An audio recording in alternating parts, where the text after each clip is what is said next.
இரண்டாவது 20ஆம் வசனம் வாசிங்க. அதே அதிகாரம் 20ஆம் வசனம். அப்பொழுது அவன் மாடுகளை விட்டு எலியாவின் பிறகே ஓடி, நான் என் தகப்பனையும் என் தாயையும் முத்தம் செய்ய உத்தரவு கொடும், அதற்கு பின் உம்மை பின்தொடர்வேன் என்றான்.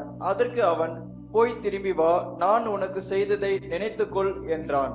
எலிசாவை சந்திக்க போன எலியா கண்டுபிடித்த இன்னொரு காரியம் கனெக்ஷன், பிணைப்பு. எலியாவுடைய அப்பா யாரு, அம்மா யாரு, அவங்களுக்கு பேரண்டல் ரிலேஷன்ஷிப் எப்படி, இதெல்லாம் பைபிள்ல சொல்லல. எலியாவை குறித்து ஆண்டவர் சொல்லும் போது அவருடைய தீர்க்க தரிசன ஊழியம், ப்ரொஃபெட்டிக் ஆபீஸ், அதான் போக்கஸ். அவருடைய தனிப்பட்ட சரித்திரத்தை ஆண்டவர் எழுதி வைக்கல, ஆனா எலிசாவை பத்தி எழுதி இருக்கிறார். ஐயா, நீங்க கொடுத்த அழைப்புக்காக ஸ்தோத்திரம், உங்கள் மூலமாய் எனக்கு வந்த அழைப்புக்காக ஸ்தோத்திரம், நான் வருவேன். ஆனா அதற்கு முன்பு நான் போய் என் பெற்றோர்களை முத்தம் செய்ய எனக்கு உத்தரவு கொடும். அவங்க கல்ச்சர்ல அது ஒரு ஃபேர்வெல். அவர் என்ன சொல்றாரு, நான் டக்குன்னு உங்களை பின்பற்றி வர விரும்பல, கொஞ்சம் டைம் கொடுங்க. எங்க பேரண்ட்ஸை போய் பார்த்து அவங்களை எக்ஸ்பிளைன் பண்ணி அவங்க கூட கொஞ்ச நேரம் இருந்துட்டு சந்தோஷமா ஒரு ஃபேர்வெல் பார்ட்டி அல்லது ஃபேர்வெல் சர்வீஸ் அதெல்லாம் வச்சுட்டு நான் ஐயா கண்டிப்பா என்ன செய்யறேன் வரேன். எலியா கடமுடா தீர்க்கதரிசி, சாஃப்டான ஆள் கிடையாது, ராஜாவே மிரட்டின ஆளு. ஐயா நீங்க தயவு செய்து போங்கல, அவனை போ சொல்லுன்னு சொன்னாரு. மழை வரப்போது, உள்ளங்கை மேகத்தை பாக்குறேன், வண்டி போட்டு அவனை கிளம்ப சொல்லு, இப்படிதான் ரஃபா பேசுற ஆளு. அவர் எலிசா பார்த்து, தம்பி உன் மேல வந்திருக்கிறது தீர்க்க தரிசன அபிஷேகம், இந்த நேரத்துல போய் அம்மாவை பார்த்துட்டு வரேன், அப்பா பார்த்துட்டு வரேன், பிசினஸ்ல நினைச்ச கூடாது, ஒழுங்கா பெட்டி தீரு பின்னாடி வா அப்படின்னு அவர் சொல்லி இருக்கலாம், சொல்லல. அவர் என்ன சொன்னாரு, போ. கோ ஹீப்ருல ஒரு பங்க்சுவேஷன் வச்சிருக்காங்க, கோ பட் கம் பேக். போ, உனக்கு அனுமதி உண்டு, ஆனா என்ன செய், திரும்பி வா, நான் உனக்கு செய்ததை நினைத்துக்கொள். என்ன சொல்ல வராரு, உன் மேல இந்த உலகத்துல எத்தனையோ வாலிபர்கள் இருக்கும் பொழுது என்னுடைய அபிஷேகத்தை எடுத்து உன் மேல கர்த்தர் வைக்கிறான்னு சொல்றாரு பாரு, அதை அலட்சியம் பண்ணாத, அதை நினைத்துக்கொள். கோ அண்ட் கம் பேக், போய் திரும்பி வா என்று சொன்னார். கனெக்ஷன், பிணைப்பு.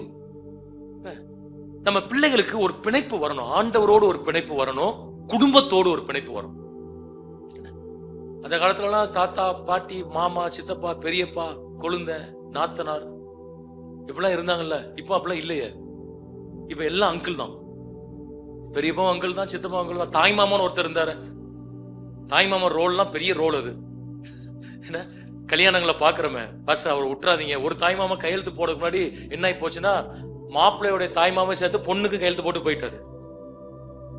அவர் பிரச்சனை, அவரு அங்க சால்மேஸ் அங்க நான் இங்க நிக்கிறேன், அந்த பாஸ்டர் அவர் திட்டிட்டு இருக்காரு, ஏன் நீ 2 கையெழுத்து போட்ட, தெரியாம போட்ட பாஸ்டர் சாரிங்கிறாரு. இவர் என்ன சொல்றாரு, அடுத்து வந்த ஆள்கிட்ட கையெழுத்து போட்டாச்சுன்னா அவர் அங்க போய் தகராறு பண்ணிட்டாரு. என்ன கல்யாணத்துக்கு கூப்பிட்டு கையெழுத்து போட மாட்டா எப்படி? அப்புறம் அவர்கிட்ட சொன்ன, இன்னொரு பேப்பர்ல வாங்கிட்டு அனுப்ப, அவர்கிட்ட பேப்பர் என்ன பேப்பர் அவருக்கு தெரிய போகுது, கையெழுத்து வாங்காம அனுப்பிடாதீங்க, பிரச்சனையா போயிடும். பாஸ்டர் சாத்ரா ஒண்ணு இன்னும் 2 பேப்பர் எடுத்து ஐயா வாங்கன்னு கூப்பிட்டு, அப்புறம் தான் அவர் சந்தோஷம். தாய் மாமா தான் மாலை எடுத்து கொடுக்கணும், அப்படிதானே? தாய் மாமா தான் தட்டை தூக்கிட்டு வரணும். அதெல்லாம் நல்லதுங்க, சந்தோஷம். அட்லீஸ்ட் முறைச்சிட்டு இருக்கிற அந்த மாமா கல்யாணத்துல நிக்கிறாரு, அப்படிதானே? உன் கூட நான் இருக்கிறேன் என்று சொல்லுகிற உறவுகள் இருந்தது. இன்னைக்கு அந்த பிள்ளைகளுக்கு தெரியல. ஏன் தெரியல? நம்ம அப்படியே சுருங்கிட்டோம். நம்மளும் யார் வீட்டுக்கும் போறது இல்ல, நம்ம வீட்டுக்கு யாரையும் விடுறது இல்ல. நான் உங்க யாரையும் சொல்லல, பொதுவா சொல்றேன். இப்ப எங்க வீட்டுல 5 பேரும் கிறிஸ்துமஸ்க்கு கேதர் ஆகும். ஏதாவது ஒரு வீட்டுல நான் மட்டும் லேட்டா போவேன், நான் பாஸ்டர் சர்வீஸ் முடிச்சுட்டு போவேன். மற்றபடி எல்லாரும் கேதர் ஆவாங்க. எல்லா சித்தப்பா பசங்க ஒரு பெரிய 30-40 டிக்கெட் இருக்கும். எவ்ரி கிறிஸ்துமஸ் ஒரு 3 நாள், நியூ இயர் வர, நியூ இயருக்கு அவங்க சர்ச்சுக்கு போயிருவாங்க. பண செலவு பத்தி கவலைப்படுறது இல்ல, படக்கூடாது. சொந்தத்துக்காக செலவு பண்ண என்ன செய்யக்கூடாது. எங்க தங்குவாங்க, எங்கேயும் தங்கிட்டு போறாங்க. எல்லாம் அதுக்கு ரூம் போலாம் போட்டு, எல்லாம் அங்கங்க படுத்திருப்பாங்க. பெரிய பெரிய ஆட்கள்லாம் உண்டு. சயின்டிஸ்ட்லாம் ஒருத்தர் இருக்கிற ஐஎஸ்ஓட, அவர் பட தரையில படுத்திருப்பார். அதான் வீடு. அந்த பிணைப்பு நம்ம பிள்ளைகளுக்கு வரணும், சொல்லி கொடுக்கணும். குடும்பம் என்பது பிரதானமானது. இந்த குடும்பம் பிரதானமானதற்கு காரணம் இருக்கணும்னா, முதல்ல உங்களுக்கு ஒரு காரியம் நான் சொல்ல விரும்புறேன். Family alter. பிணைப்பு வருவதற்கு you must focus on family alter. இப்ப கை தூக்க சொல்லனா, எத்தனை வீட்டுல சிஸ்டமேட்டிக்கா பிரேயர் நடக்க நான் கை தூக்க சொல்லல. பாட்டு பாடி பைபிள் வாசித்து எத்தனை பேர் ஃபேமிலியா ஜெபம் பண்றீங்க யோசிங்க. நீங்க படுக்கும்போது சும்மா ஒரு ஜெபம், இயேசுவே படுக்க போறோம், அவரு நான் கூர்க்காவா, அவரு படுக்க போறோம் பாதுகாத்துக்கொள்ளும், வண்டி எடுத்துட்டு வெளியே போறோம் கூட வரோம், சாப்பிட போறோம் ஆசீர்வதியும். இந்த ஜெபம்லாம் பண்றவன கிறிஸ்தவ லிஸ்ட்லயே வைக்க கூடாது அப்படி நான் நினைக்கிறேன். சில பேருக்கு ஜெபமே அதான், ஆண்டவரே சாப்பிட போறோம் ஆசீர்வதியும், ஆண்டவர் வீட்டை பூட்டு 4 தடவை இழுத்து பார்த்துட்டு, அது பெரிய பூட்டை போட்டிருப்பாங்க, பூட்டு இழுத்து பார்த்து வெளியே போறோம், வீட்டை பாதுகாத்துக்கணும், ராத்திரி வரோம். எத்தனை ஆக்சிடென்ட்ஸ் ரோட்ல பாக்குறோம். அது ரோட்ல தானே டெய்லி போயிட்டு வரோம். நான் காலையில போயிட்டு பத்திரமா என்ன கொண்டு வந்தேன் ஆண்டவரே உமக்கு நன்றி. அந்த நன்றி செலுத்த கூட நைட்டு டைம் இல்லைன்னு ஒருத்தன் சொன்னானா அவனை எந்த லிஸ்ட்ல வைக்கிறது? யோசிச்சு பாருங்க. நீங்க எந்த லிஸ்ட்ல வச்சாலும் சரி, அவர் லிஸ்ட்டை விட்டு தூக்கிடுவாரு. சொல்ல மாட்டார் வெளியே, சத்தம் போடாம தூக்கிடுவாரு. நியாய தீர்ப்பு நாள்ல தான் தெரியும் உன் பேர் லிஸ்ட்ல இல்ல பாம்பார். ஆண்டர் நான் அசம்பிளிஸ் ஆஃப் காட் மெம்பர், எங்க பாஸ்டர்ட்ட கேளுங்க, பாஸ்டர்லாம் பிறகு கேட்டுக்கலாம், நீ முதல்ல அங்க போன்றுவார். நான் சந்தா கட்டி இருக்கிறேன், நான் காணிக்கை கொடுத்திருக்கிறேன், அதை பண்ணி நீ எதனாலும் பண்ணு, your credentials cannot work out. ஆண்டவர்ட்ட போய் நான் அதை பண்ண இதை பண்ண எதுவுமே பரலோகத்துல செல்லாது. நம்ம ரொம்ப கிறிஸ்தவர்கள் பயபக்தியாய் காணப்பட வேண்டும், விழித்துக் கொள்ள வேண்டிய ஒரு நேரம். ஆண்டவர் எங்கள் குடும்பம் ஜெபம். வாசிக்க தெரியாத பிள்ளையை கூட எழுத்து கூட்டி வாசிக்க வைக்கணும். அது கையில பைபிளை கொடுத்து எழுத்து கூட்டி வாசி. The Lord THELO வாசி சொல்லி கொடுங்க. ஸ்கூலுக்கு என்ன போகாம இருக்கும். இஸ் மை ஷெப்பர்ட், கர்த்தர். வீட்டுல வாசிக்காதவன் தான் பப்ளிக்ல தடுமாறுறான். வீட்டுல ஒருத்தர் பைபிள ஒருத்தர் ஒழுங்கா வாசித்தான்னா கூட்டு வாசினா வாசிப்பான். வாசிக்கணும். ஏன் தடுமாறுறாங்க? வாசித்து பழக்கம் இல்லை. வாசித்து பழக்கம் இல்லை. பழக்க வையுங்கள் நான் சொல்றேன். பழக்க கனெக்ஷன். உங்க வீட்டுல உட்கார வச்சு பிள்ளைகளை கவனிக்க முடியாத அளவிற்கு ஓடுகிற பெற்றோரை நீங்கள் இருக்கக்கூடாது. You lose your generation one day. யாரே ஒருத்தர் வீட்டுல ஆளை வச்சு பார்க்காதீங்க. வீட்டுல இருக்கிற வயதானவர்கள் என்னதான் எவ்வளவு சம்பளம் கொடுத்தானோ எங்களை மாதிரி கவனிப்பாங்கன்னு சொன்னாலும், ஒரு அம்மா கவனிக்கிற மாதிரி, ஒரு பாட்டி கவனிக்கிற மாதிரி, ஒரு தாத்தா கவனிக்கிற மாதிரி, ஒரு அப்பா கவனிக்கிற மாதிரி பிள்ளைகளை யாருமே என்ன செய்ய முடியாது, கவனிக்க முடியாது. ஆண்டவரே அதற்கு எங்களுக்கு கிருபை தாரும் ஆண்டவரே. அவங்களோட நேரம் செலவிட கிருபை, அவர்களை உருவாக்குகிற கிருபை. நீங்க சிங்கிள் பேரண்டா இருக்கலாம், நிறைய பேர், ஒன்னும் பிரச்சனை கிடையாது. You spend time with your children. உங்க பிள்ளைகளோட கூட நேரம் செலவழிங்க. உங்கள் பிள்ளைகளுக்கு சத்தியத்தை நீங்கள் கற்றுக் கொடுங்க. நீ நடக்கும் பொழுதும், எழுந்திருக்கும் பொழுதும், உட்கார்ந்திருக்கும் பொழுதும், படுத்திருக்கும் பொழுதும் அவைகளை குறித்து நீ பேசு என்று ஆண்டவர் இஸ்ரவேல் ஜனங்களுக்கு அவர் சொல்லி இருக்கிறார். பேச பேசதான் பிள்ளைகள் என்ன செய்வார்கள்? பிள்ளையானவன் நடத்த வேண்டிய வழியிலே அவனை நடத்து, அவன் முதிர் வயதிலும் என்ன செய்யாதிருப்பான், அதை விடாதிருப்பான். Connection, focus on connection. இந்த கனெக்ஷன் வர்றதற்கு உங்களுக்குள்ள கனெக்ஷன் கரெக்டா இருக்கணும். அது ரொம்ப முக்கியமானது. உங்களுக்குள்ள கனெக்ஷன், ஹஸ்பண்ட் ஒய்ஃபுக்குள்ள கனெக்ஷன்ஸ் கரெக்டா. அதுக்காக ஜெபம் பண்ணு. நீங்க 2 பேரும் உட்கார்ந்து கைப்பிடிச்சு ஜெபம் பண்ணு. எனக்கு கல்யாணம் நடத்தி வச்ச பாஸ்டர், சென்னையில நான் இருந்தேன் அசிஸ்டன்ட் பாஸ்டரா, ஒரு பெரிய பாஸ்டர். அவர் சொன்னாரு 25-26 வருஷத்துக்கு முன்னாடி 2001ல அவர் பண்ண பிரசங்கம் எல்லாம் எனக்கு ஞாபகம் இல்லை. ஆனா ஒண்ணு இன்னைக்கு வரை நாங்க செய்யறோம். தம்பி, நான் அவர்கிட்ட தான் அசிஸ்டன்ட் பாஸ்டரா இருந்தேன்.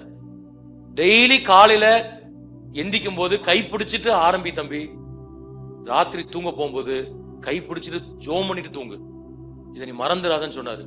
கர்த்தருக்கு மகிமையா சொல்ற, 26 வருஷமா நாங்க அதை பண்றோம்.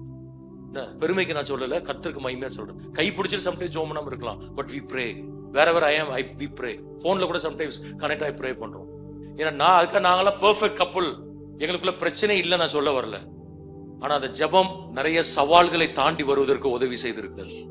சத்ருவின் சதி திட்டங்களை முறிப்பதற்கு என்ன செய்திருக்குது. சோ உங்க ஹஸ்பண்ட் தூரத்துல இருந்தாலும் பரவாயில்ல, ஒருவேளை ஹஸ்பண்ட் இல்ல, இறந்திருக்காங்க, பரவாயில்ல, நீங்க பிள்ளைகள் கூட உட்காருங்க. பிள்ளைகள் கூட உட்கார்ந்து என்ன செய்யுங்க, நீங்க ஜெபம் பண்ண ஆரம்பிங்க. உங்கள் ஜெபம் உங்கள் சந்ததிகளை பாதுகாப்பதற்கு போதுமானதாய் காணப்படுது. ஜெபம் இல்லாத வீடு என்ன இல்லாத வீடா? ஒரு 10 கேள்வி வச்சிருக்கிறேன், பட் நமக்கு டைம் கிடையாது. நான் குரூப்ல போஸ்ட் பண்றேன். நீங்க அதை உட்கார்ந்து அதுக்கு மார்க் போட்டு கொஞ்சம் பாருங்க. 1 to 5. 1ங்கிறது ரொம்ப மோசம், வெரி புவர். 2ங்கிறது புவர். நீங்க 2 மார்க் போட்டீங்கன்னா புவர், 3 போட்டீங்கன்னா ஓகே, 4 போட்டீங்கன்னா குட், 5 போட்டீங்கன்னா எக்ஸலன்ட். இது வந்து மார்க் போட்டு என்கிட்ட காமிக்கலாம் வேண்டாம், நீங்களே போட்டுக்குங்க. போட்டு உங்க கண்டிஷன் 40-30னா பரவாயில்ல, 5-10னா உங்களை கொண்டு போய் ஐசியூல சேர்க்கணும் இன்னைக்கு. அது டையிங் கண்டிஷன்ல என்ன செய்யுது இருக்கு. அதனால மார்க் நீங்களே முதல்ல 3 போட்டோம், இப்ப 4 போடலாம், அப்படிலாம் கிடையாது. சின்சியரா போடுங்க. அந்த தம்பி அந்த இதை டிஸ்பிளே பண்ணுங்க. we are regularly praying together and sharing our meditation thoughts with நாங்க ரெண்டு பேரும் நாங்கள் ஒழுங்காக கிரமமாக நாங்கள் ஜெபித்து கர்த்தர் எங்களுக்கு கொடுக்கிற வேதாகம கருத்துக்களை பகிர்ந்து கொள்கிறோம். We are spending adequate time together to build our spiritual life. ஆவிக்குரிய வாழ்க்கை கட்டுவதற்கு போதுமான நேரம் செலவழிக்கிறோம். எங்களுக்கு பொதுவான ஆவிக்குரிய லக்குகள் உண்டு. கம்பைன்ட் ஸ்பிரிச்சுவல் கோல்ஸ் எங்களுக்கு உண்டு. எங்க வீடுகள்ல ஆவிக்குரிய சூழலை உருவாக்குகிறோம். ஒரு சாம்பிராணி வச்சா வீடு ஃபுல்லா அடிக்குது, அப்படிதானே? ஸ்மெல், அந்த வீட்டுக்குள்ள நுழைஞ்சோன்னு நல்ல ஸ்மெல்லா இருக்க, என்னது அப்படின்னு கேட்கிற மாதிரி அந்த அட்மாஸ்பியர் மாறுது. வீடுகளை நல்ல கவனிங்க. வீடுகள்ல ஜெபிக்கும் பொழுது தி ஸ்பிரிச்சுவல் அட்மாஸ்பியர் அது என்ன செய்கிறது வருகிறது, அதை உருவாக்குறோம்னா நாங்கள் ஒருத்தருடைய ஆவிக்குரிய வாழ்க்கைக்கு பங்களிப்பு செய்கிற மாதிரி contributing to each other spiritual. ஒருத்தர் இங்க இருப்பாரு, ஒருத்தர் விசுவாசத்துல இங்க இருப்பாரு, ஒருத்தர் இங்க இருப்பாரு, ஒருத்தர் ஜெபத்துல இங்க இருப்பாங்க, இன்னொருத்தர் இங்க இருப்பாங்க. ரெண்டையும் பேலன்ஸ் பண்ணி கொண்டு வந்தாதான் வண்டி என்ன செய்யும். நான் கான்ட்ரிபியூட் பண்றேன்னா எங்களுடைய ஆவிக்குரிய நெருக்கத்திற்கு தடையாக இருக்கிறதை கண்டுபிடிக்க நேரம் எடுக்கிறோமா? ஏன் எங்களுக்குள்ள ஒரு ஸ்பிரிச்சுவல் இன்டிமசி வரல? ஏன் எங்களால சேர்ந்து ஜெபம் பண்ண முடியல? கண்டுபிடிக்கிறோம். எங்க வாழ்க்கையில நாங்க வேதாகம தத்துவத்தை தான் தீவிரமாக பின்பற்றுகிறோமா? எங்களுடைய டிரைவிங் ஃபோர்ஸ் எது? பைபிள் தான், பிப்ளிக்கல் பிரின்சிபல் தான் ஃபாலோ பண்றோமா? இல்லன்னு சொன்னா செக்குலர் உலகத்துல இருக்கிறத பண்றோமா? உலகம் என்னனாலும் செய்யும், நீ 4 பேரை தள்ளி விட்டாது மேலவான்னு சொல்லும் உலகம். குறுக்கோலியை பின்பற்று, காசை கொடு, எதனால நீ பண்ணு, இன்ஃபுளுன்ஸ் பண்ணு அப்படின்னு சொல்லி உலகம் சொன்னோம். ஆனா அது வேதாகம தத்துவங்களுக்கு அது விரோதமானது. நம்முடைய ஆவிக்குரிய வித்தியாசங்கள் மேல் கவனம் செலுத்தி அதை நாம் முன்னேற்றுவதற்கு முயற்சி எடுக்கிறோமா? அது ஒரு கேள்வி. இந்த ஆவிக்குரிய பிரச்சனை அல்லது ஆவிக்குரிய வேறுபாடுகள் இருக்கிறதுனால் எங்களுக்குள்ள திருமணங்கள்ல பிரச்சனை வருகிறதா? ஆவிக்குரிய பொருத்தம் இல்லாததினால் வருகிற ஆபத்து, the dangers of spiritual incompatibility. நான் இதை அனுப்புறேன், குரூப்ல உங்களுக்கு அனுப்புறேன். டைம் எடுத்து உட்கார்ந்து இந்த கேள்வி வச்சு நீங்க ஜெபம் பண்ணுங்க. ஆண்டவரே, இப்படி ஒரு சூழலை எங்களுக்கு நீர் உருவாக்க வேண்டும். என் கணவனோடும் என் மனைவியோடும் என் பிள்ளைகளோடும், பிள்ளைகள் கூட உட்கார வச்சு ஒரு பைபிளை டிஸ்கஸ் பண்ணிருக்கீங்களா? என்னைக்காவது பண்ணுங்க. எல்லாரும் வாசிங்க. சங்கீதம் 34 எக்ஸாம்பிள் சொல்றேன். சங்கீதம் 34 வாசிங்க. எல்லாரும் 10 நிமிஷம் வாசித்தாச்சா? உட்காருவா. கர்த்தர் இந்த சங்கீதத்துல உன்கிட்ட என்ன பேசினாருன்னு சொல்லு. நீங்க பிள்ளைகள்ட்ட கேட்டு பாருங்க. நீங்க நினைக்காதீங்க அவனுக்கு என்ன பேசிட போறாரு, நம்மள்ட்ட ஒழுங்கா பேச மாட்டேங்கிறாரு, அவன்கிட்ட என்னதான் பேசிட போறாரு அப்படின்னு நினைக்காதீங்க. உங்கள்கிட்ட பேசாதெல்லாம் அவன்கிட்ட பேசுவாரு. ஏலி தாத்தாட்ட பேசல, அவர் இறையல் படிச்ச பண்டிதர், ஆசாரியன், அவர்கிட்ட பேசல. கூப்பிடுறது ஆண்டவரா ஏலி தாத்தாவன்னு வித்தியாசம் தெரியாத ஒரு 5 வயசு சிறு பையனை கூப்பிட்டு சாமுவேலே என்று கூப்பிட்டு ஆண்டவர் இருதயத்தை பகிர்ந்து கொண்டார். தேசங்களில் நடக்க போகிறதை சொன்னார் என்று சொன்னார். ஆண்டவருக்கு வயது வித்தியாசம் கிடையாது. நீங்க ஆச்சரியப்படுவீங்க. இன்னைக்கு எல்லாம் உட்கார்ந்து நம்ம தேங்க்ஸ் கிவிங் நைட், நீங்க எல்லாம் சாப்பிட்டுட்டு நம்ம ஆண்டவருக்கு நன்றி செலுத்துகிற நாள். 1/2 மணி நேரம் உட்கார்ந்து நல்லா நன்றி செலுத்த போறோம். 6 மாசம் நமக்கு என்னெல்லாம், சில பேருக்கு நன்றி செலுத்தினா ஒண்ணுமே வராது. சொல்ற மாதிரி ஒண்ணும் செய்யல பாஸ்டர். 6 மாசம் உயிரோட வச்சாரா? அதுக்கே நன்றி செலுத்தணுங்க. 1ஆம் தேதி சர்வீஸ்க்கு வந்த நிறைய பேர் இன்னைக்கு உயிரோடு இல்ல. நேற்று ஆரோக்கியமாக இருந்த நிறைய பேர் இன்னைக்கு திருச்சபைக்கு வர முடியவில்லை, ஹாஸ்பிட்டலைஸ்ட். அவங்க நேற்று நடந்த மனிதன் இன்றைக்கு நடக்க முடியவில்லை, கால் உடைந்து விபத்துல சிக்கி மருகாமாக இருக்கிறான். வெள்ளிக்கிழமை தானே ஒரு பாஸ்டர் ஃபேமிலி மெமோரியல் சர்வீஸ்ல ப்ரீச் பண்ண கூப்பிட்டாங்க. நான் போயிருந்தேன். எனக்கு அப்பதான் தெரிஞ்சது அவங்க ஃபேமிலி சொல்லி. அந்த பாட்டி எல்லாம் 35 வருஷமா ஊழி செய்றவங்க. காட்பாடியில ஜிப்சிஸ் மத்தியில செஞ்சிருக்காங்க. 450 ஜிப்சிஸ்க்கு ஞானசானம் கொடுத்திருக்காங்க. அந்த அம்மா ரெவரண்ட் சனாவா அப்படிங்கிற உங்களுக்கு தெரிஞ்சிருக்கும். ஒரு காட்பாடியில் ஒயிட் தான் போடுவாங்க. அவங்க பேரன் 27 வயசு பையன், பிஇ படிச்சவன், மினிஸ்ட்ரிக்கு ரைட் ஹேண்டா இருந்தவன், 5-6 வருஷம் பாட்டி கூட இருந்து ஊழியத்துக்கு போனவன். அவன் பாடின பாட்டு அதெல்லாம் இந்த பிள்ளைகள் கொரிய பண்ணாங்க. பயங்கரமா இருந்தது. அவ்வளவு அழகா லிரிக்ஸ் எழுதியிருக்கிறான். சச்சுல ஒரு பையன் பைக் வாங்கிட்டு வந்து, இவன் பைக்லாம் ஓட்ட மாட்டான், ரொம்ப ஓட்ட மாட்டான் போல, 400cc பல்சலாம் போய் சாப்பிட உட்காந்துருக்கான். பிளேட்ல எல்லாம் வச்சாச்சு. அந்த பையன் அண்ணன் ஒரு சின்ன ரவுண்டு போயிட்டு வருமான்னு சொல்லி ஃபோர்ஸ் பண்ணி கூப்பிட்டுருக்கான். இவனுக்கு பைக்கு வெயிட், ஓட்டி பழக்கம் இல்லை. டேர்னிங்ல அது இது நம்ம அவசரத்துல ஆக்சிலேட்டர் திருத்தி மரத்துல மோதி ஸ்பாட்ல இறந்துருக்கு. 27 வயசு. அவனை பத்தி கேட்ட சாட்சியெல்லாம் எனக்கு பயங்கர ஷாக்கிங்கா இருந்தது. ஒரு 60-70 வயசு வயது முதிர்ந்த பண்டிதர்கள், தேவ மனிதர்கள் சாட்சி கேட்டிருக்கிறோம் ஃபியூனர்ல. ஆனா அவங்க எல்லாம் செய்யாததை 27 வயசுல செஞ்சுட்டு போயிட்டான். நான் தான் பிரசங்கம் பண்ணேன். சகரியா தன் ஊழியத்தின் நாட்கள் நிறைவேறின பின்பு தன் வீட்டுக்கு போனான். அவ்வளவுதான். அவனுக்கு 27 வயசு தான் வச்சிருக்காரு ஆண்டவர். வீட்டுக்கு போயிட்டான். பரலோக ராஜ்யத்தில் என்ன செய்திருக்கிறான் யோசிச்சு பாருங்க. போன சண்டே உயிரோட இந்த ஆள் இன்னைக்கு இல்ல. கர்த்தர் உங்களை என்னைய வச்சிருக்கிறார் சொன்னால் அது கிருபை. நம்ம எல்லாம் பெரிய பரிசுத்தவான்களை எதையோ சாதிச்சிருவோம் அப்படின்னு அவர் விட்டு வைக்கவில்லை. கிருபையினால் கர்த்தர் வைத்திருக்கிறார். அந்த கிருபைக்கு நன்றி செலுத்த வேண்டாமா? சங்கீதக்காரர் என்ன சொல்றாரு?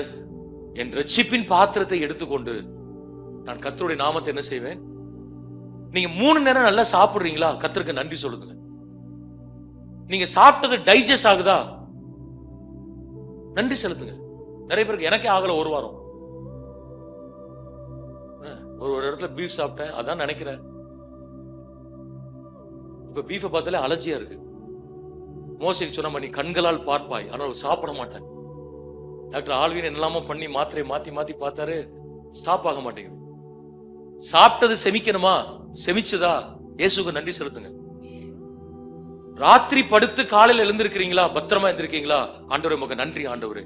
காலையில் எழுவதும் கர்த்தரை துதிப்பதும் மாலையில் சுகமுடன் இல்லம் திரும்புவதும் கிருபையே.